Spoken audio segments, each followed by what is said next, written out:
Question number 1 का D तक हम लोग बना लिए थे। क्वेश्चन नंबर 2 आज हमें सॉल्व करना है। ठीक है सर, तो जल्दी से आप सभी क्वेश्चन नंबर 2 निकाल लीजिए और देखिए क्या लिखा है क्वेश्चन नंबर 2 में।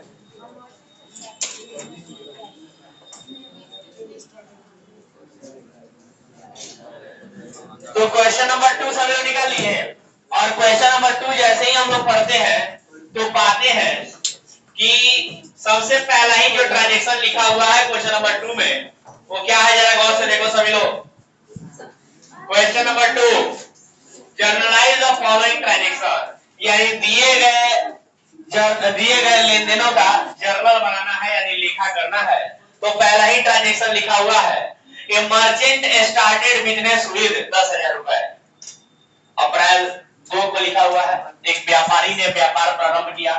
जरा गौर से सोचो इस क्वेश्चन के बारे में। क्या इस क्वेश्चन के ना हेडिंग में और ना ही पहले ट्रांजैक्शन में क्या ये बताया है कि बिजनेस का नाम क्या है या बिजनेसमैन का नाम क्या है? बताया है क्या? नहीं बताया है। सीधे बोला है कि मर्चेंट ने व्यापार शुरू किया, मतलब एक व्यापारी ने, मर्चेंट का मतलब व्यापारी, एक व्यापारी ने व्यापार प्रारंभ किया। कहीं बताया है क्या कि व्यापारी का नाम क्या है, या कहीं बताया है क्या कि व्यापार का नाम क्या है? तो ना बिजनेस का नाम बताया है और ना ही बिजनेसमैन का नाम बताया है। तो आप वो जानते हैं ना हेडिंग में क्या लिखते हैं? बोलो ना, in the books of, in the books of. जब नाम नहीं बताया है तो डॉट डॉट करके छोड़ देंगे और क्या बनाना है हमें? जर्नल एंट्री बनाना है। किसी को दिक्कत? तो जर्नल एंट्री का फॉर्मेट खींच लीजिए, सभी लोग जानते हैं ना? अरे बोलो ना भाई। सबसे पहले डेट, उसके बाद पार्टिकुलर, पार्टिकुलर के बाद एल एफ, जानते हो ना? एल एफ के बाद डेबिट अमाउंट और लास्ट में क्रेडिट अमाउंट। किसी को दिक्कत? बोलो, यही होता है ना फॉर्मेट? बोलो ना। तो सर ये है आपके जर्नल एंट्री का फॉर्मेट। तो आइए सबसे पहले ट्रांजैक्शन नंबर 1 जो दिया है उसका डेट बताइए, क्या है? डेट बताइए। 2022 अप्रैल 2। क्या बोला है उस दिन? Merchant started business with cash, मतलब एक व्यापारी ने व्यापार प्रारंभ किया 10,000 रुपए से, यही बोला है ना? तो व्यापारी ने व्यापार प्रारंभ किया मतलब बिजनेस में पैसा आया और उसकी वजह से पूंजी बढ़ी। तो कैश अकाउंट का जानते हो ना? तो कैश अकाउंट डेबिट लिखेंगे कि क्रेडिट लिखेंगे? डेबिट। क्यों डेबिट? क्योंकि बिजनेस में पैसा आया ना, और बिजनेस में पैसा आया तो बिजनेस में कैश नाम का एसेट बढ़ा, और कैश नाम का एसेट बढ़ता है तो डेबिट करते हैं, जानते हो ना? तो बोलो एंट्री क्या लिखेंगे? कैश अकाउंट डेबिट टू, सभी लोग आंसर बताने का प्रयास करेंगे, टू कैपिटल अकाउंट। कोई दिक्कत किसी को? मैं ऐसा लिख लेंगे बी, बोलो ना क्या लिखेंगे? ए मर्चेंट स्टार्टेड बिजनेस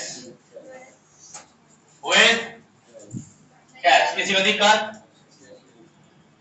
बोलो ना जी, कितना रुपया? 10,000।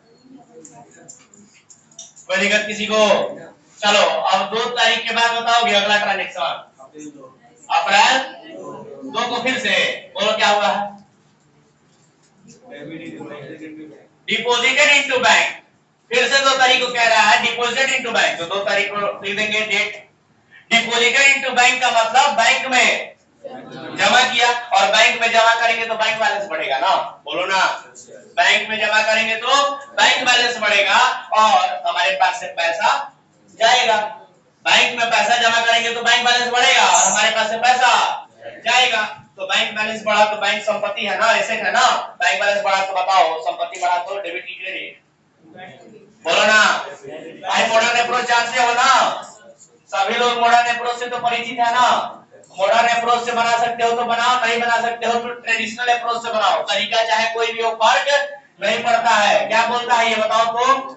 एसेट और एक्सपेंस के बारे में क्या बोलता है? कि एसेट और एक्सपेंस अगर बढ़ेगा तो डेबिट, घटेगा तो क्रेडिट, और उसके बाद लायबिलिटी, कैपिटल और इनकम, इनके बारे में क्या बोलता है? बढ़ेगा तो क्रेडिट, घटेगा तो डेबिट। किसी को दिक्कत? बोलो ना। तो बैंक में जमा किया हो तो बैंक बैलेंस नाम का संपत्ति बढ़ेगा ना, और कैश हमारे पास से गया तो कैश नाम का संपत्ति घटेगा ना। बोलो ना। तो बैंक बैलेंस बढ़ा तो एंट्री को बोलेगा बैंक अकाउंट डेबिट, और to very good, to cash account. Entry का नरेशन लिख सकते हो, बैंक डिपॉजिटेड इनटू बैंक। किसी को दिक्कत? कितना रुपया बोलो? 4000 रुपया। किसी को डाउट? बोलो ना जी। चलो बताओ, 2 तारीख के बाद 5 को क्या बोला है? परचेज्ड, क्वेश्चन नंबर 2 बना रहे हैं, क्वेश्चन नंबर 2, ठीक है। Purchase goods from Ram on credit, यानी कि राम से उधार में माल खरीदा। अब राम से उधार में माल खरीदे तो गुड्स खरीदते हैं तो परचेज अकाउंट, और राम से उधार में खरीदे हैं तो उसके नंबर लिख लेंगे राम से अकाउंट। तो बोलो ना क्या लिखे हैं 5 तारीख को? Purchase account, purchase account debit to Ram से अकाउंट। किसी को दिक्कत? चलो नरेशन लिख लो क्या? बिलिंग। बोलो ना, ट्रांजैक्शन वाला लिख देना उठा के। बोलो क्या लिखे? Purchases, purchased goods on credit from Ram. किसी को दिक्कत? कितना रुपया? फिर से 4000। ओके, फिर लाइन खींच देंगे। बोलो 5 तारीख के बाद 6 तारीख को क्या हुआ है? 6 तारीख को वेजेज, वेजेज नहीं है, paid cash to Mohan. Mohan को रुपया दिए हैं तो मोहन लिया है पैसा। बोलो ना। तो मोहन लिया है तो डेबिट द रिसीवर। अरे मोहन नाम है ना, नाम है तो पर्सनल अकाउंट, तो पर्सनल अकाउंट का रूल भी लगाएंगे। क्या कहता है पर्सनल अकाउंट का रूल? Debit the receiver. तो मोहन को हमने पैसा दिया है तो मोहन ने लिया है, तो मोहन ने लिया है तो रूल क्या कहता है? डेबिट द रिसीवर, लेने वाले को डेबिट करते हैं। बोलो ना। तो मोहन को डेबिट कर देंगे, और हमारे पास से क्या गया? पैसा गया ना। पैसा तो संपत्ति है, संपत्ति है तो रियल अकाउंट, रियल अकाउंट का रूल कहता है क्रेडिट व्हाट गोज आउट। तो क्रेडिट में क्या हो जाएगा? Cash account. बोलो तो एंट्री क्या निकला? मोहन से अकाउंट। किसी को दिक्कत? मोहन अकाउंट डेबिट क्यों हुआ है? अरे मोहन को पैसा दिया है तो उसने रिसीव किया है, डेबिट द रिसीवर, डेबिट कर देंगे। अब पैसा गया तो credit what goes out to cash account. कोई दिक्कत? नरेशन लिख लेंगे, पेड कैश टू मोहन। बोलो ना कितना रुपया? 500 रुपया। किसी को दिक्कत? चलो इसको भी लाइन खींच देंगे। अगला बोलो 10 तारीख को क्या हुआ है? कैश से यानी नगद बेचा। नगद में बेचा तो पैसा आया और माल, नगद में बेचा तो पैसा आया और पैसा आया तो डेबिट वाट कम से, या हम कहेंगे कि कैश नाम का एसेट हमारे पास बढ़ गया और एसेट बढ़ता है तो डेबिट, तो कैश अकाउंट डेबिट। बोलो ना। पैसा आया तो कैश अकाउंट डेबिट, और माल बेचे है ना, माल बेचे है तो to sales account. Very good. कोई दिक्कत किसी को? नरेशन लिखोगे क्या लिखोगे? बिंग कैश सेल्स, जो ट्रांजैक्शन दिया है। कोई दिक्कत? चलो बताओ कितना रुपया? 1000। किसी को दिक्कत? मतलब देखो तो क्या विदाउट फॉर्मेट के अलावा डायरेक्टली हम लोग फॉर्मेट में बना रहे हैं तो क्या हमसे नहीं बन रहा है कि नहीं बनेगा? इसके बावजूद भी अभी भी अगर किसी को दिक्कत महसूस हो रहा है तो वो लोग जरूर पहले विदाउट फॉर्मेट में बनाएं और फिर फॉर्मेट में बनाएं। पहले प्रैक्टिस करें अगर किसी को दिक्कत महसूस हो रहा है। लेकिन अगर दिक्कत जहां तक मुझे लगता है कि अब नहीं होनी चाहिए, अगर नहीं हो रहा है तो डायरेक्टली आप लोग ऐसे फॉर्मेट में बना सकते हैं, क्योंकि फाइनली हमें पहुंचना तो यही है। चलो तो अब चूंकि देखो एक बात बताने जा रहे हैं आप सभी को, ये सब तो नॉर्मली आप लोग ट्रांजैक्शन को, लेन देनों को लिख रहे हैं जर्नल में, लिख लीजिएगा ऐसे ही सारे जर्नल को। लेकिन जरा गौर करना, ये जो ट्रांजैक्शंस है इनको जो हम लोग रिकॉर्ड कर रहे हैं, कभी कभी ऐसे होता है कि ट्रांजैक्शन को रिकॉर्ड करते करते हमारा पूरा पेज भर गया, लेकिन ट्रांजैक्शन अभी खत्म नहीं हुआ है, अभी और भी ढेर सारे ट्रांजैक्शन बाकी हैं, तो हमें अगले पेज पे जाना पड़ता है। लेकिन अगले पेज पे जाने के पहले कुछ नियम होते हैं, उनको फॉलो करना होता है। क्या करना होता है सर? तो ध्यान दीजिए, अभी तक कोई ऐसा क्वेश्चन हमें नहीं मिला था जिसमें कि हमें पेज पलटने की आवश्यकता पड़े, बट इसमें हमें देखने को मिल रहा है कि सर अभी ढेर सारे ट्रांजैक्शन बाकी है और हमारा पेज खत्म हो गया, तो पेज हमें पलटना पड़ेगा। तो हम अपना पेज पलटे, इधर से बोलो ना, पलटे पेज। लेकिन उसके पहले कुछ नियम ध्यान दो, ध्यान दो क्या करना होता है। तो जब ट्रांजैक्शन आगे अब नीचे नहीं लिख सकते हैं, ढेर सारे ट्रांजैक्शन अभी बाकी और हमारे पास जगह खत्म हो रहा है, तो नीचे लास्ट में एक लाइन कम से कम छूटा हुआ होना चाहिए। क्यों सर? क्यों छूटा हुआ होना चाहिए कम से कम एक लाइन? क्योंकि एक शब्द हमें लिखना होता है, क्या लिखना होता है? Balance C/D। क्या लिखना होता है? बैलेंस CD बोलते हैं, क्या बोलते हैं? बैलेंस CD नहीं बोलते हैं, बैलेंस C/F बोलते हैं। एक्चुअली CD लेजर चैप्टर, अगले चैप्टर में आपको बताया जाएगा, ठीक है? अगले चैप्टर से CD लिखा जाता है, उसका मतलब बताएंगे। पहले यहाँ पर क्या लिखा जाता है, गौर करो, बैलेंस C/F, और ये C/F का मतलब क्या होता है उसको यहाँ लिख देते हैं। C/F का मतलब होता है कैरीड फॉरवर्ड। क्या मतलब होता है? Carried forward. दिखाई दे रहा है?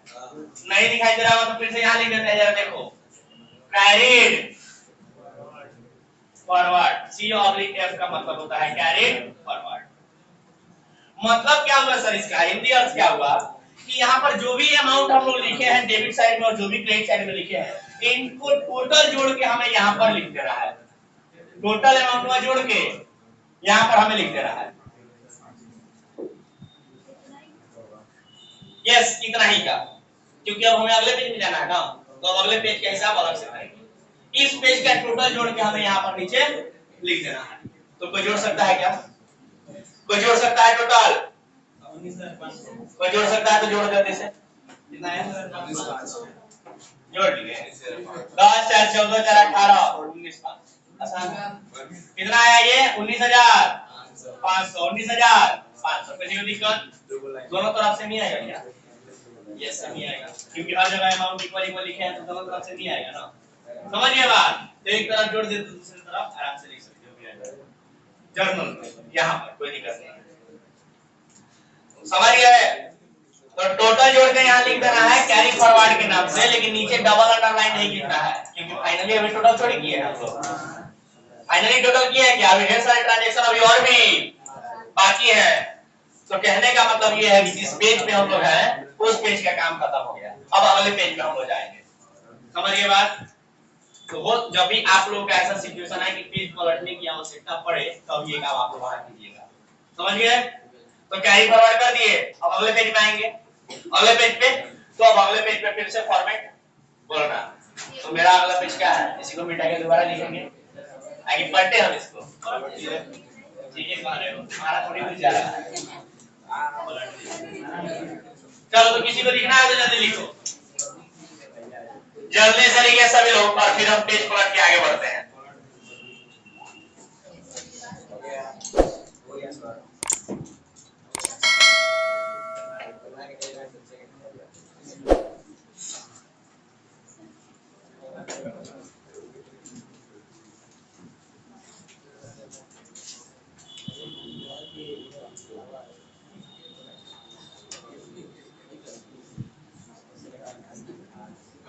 तो क्या हम ये उम्मीद कर सकते हैं कि आप लोगों ने इसको लिख लिया पूरा?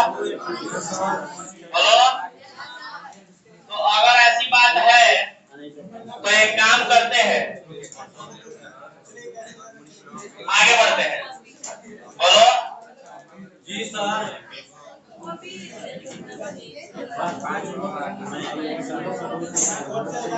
तो चलो ध्यान दो, कहाँ तक हो गया सर? 10 तारीख तक हो गया ना? अब चलिए शुरू करते हैं। तो बैलेंस कैरी फॉरवर्ड को अगले पेज में हम लोग ले जाएंगे, तो इसी बैलेंस को ट्रांसफर करेंगे अगले पेज में। अगले पेज में शुरू करते हैं काउंटिंग। तो देखो अगले पेज में कैसे जाया जाता है। देखो अगला पेज भी जाओगे तो ऐसे मिलेगा सादा। अरे बोलो ना भाई, अगले पेज में आओगे तो ऐसे सादा मिलेगा ना। फॉर्मेटिंग कितना पड़ेगा फिर से? बैलेंस कैरी फॉरवर्ड किसी ने लिया था क्या? कितना रुपया आया था टोटल? 19,500 आया था। चलो जरा ध्यान दो। तो अगले पेज में आओगे तो फिर से फॉर्मेटिंग ऐसे करना पड़ेगा। लेकिन जरा ध्यान दो, अगले पेज में तुम खींचोगे तो लाइन उसी प्रकार से जैसे होता है फॉर्मेट। लेकिन आवाज क्यों हो रहा है?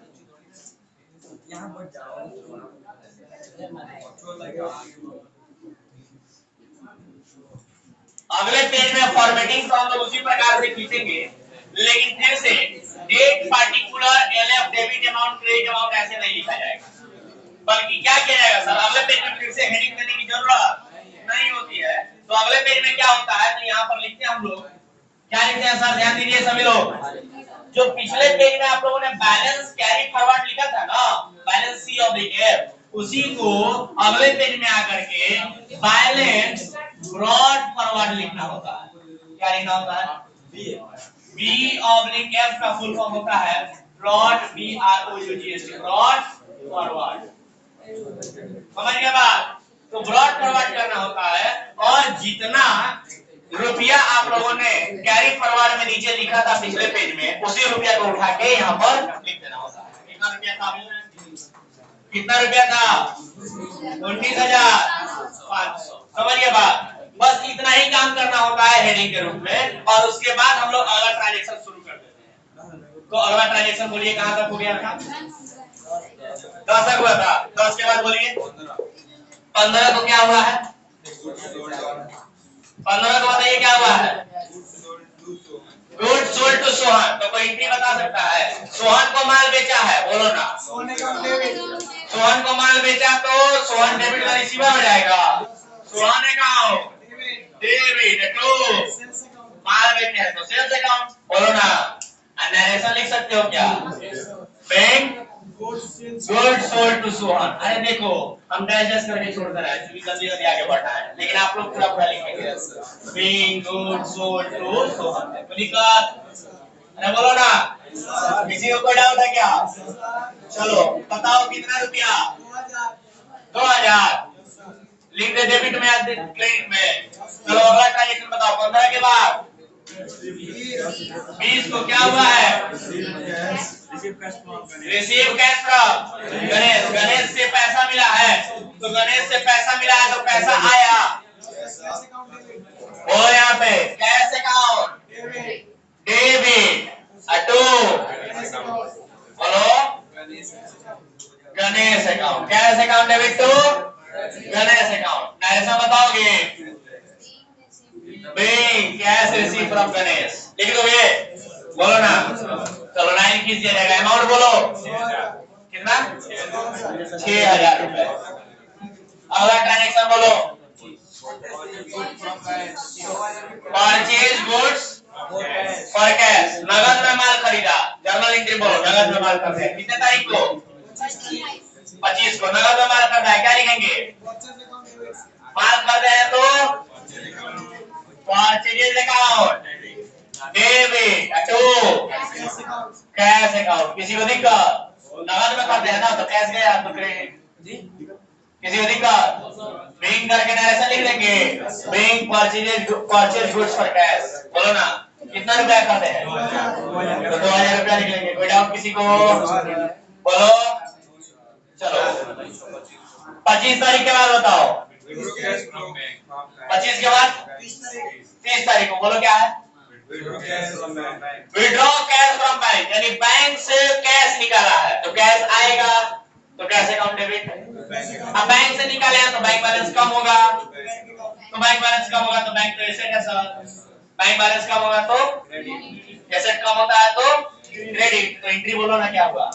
Cash account debit to bank account. किसी को दिक्कत? ऐसा लिख सकते हो bank cash withdraw from bank. कोई दिक्कत? बोलो ना कितना रुपया? 1000। और भी भाई क्या? ड्राइवर है लास्ट है, बोलो कितने तारीख को?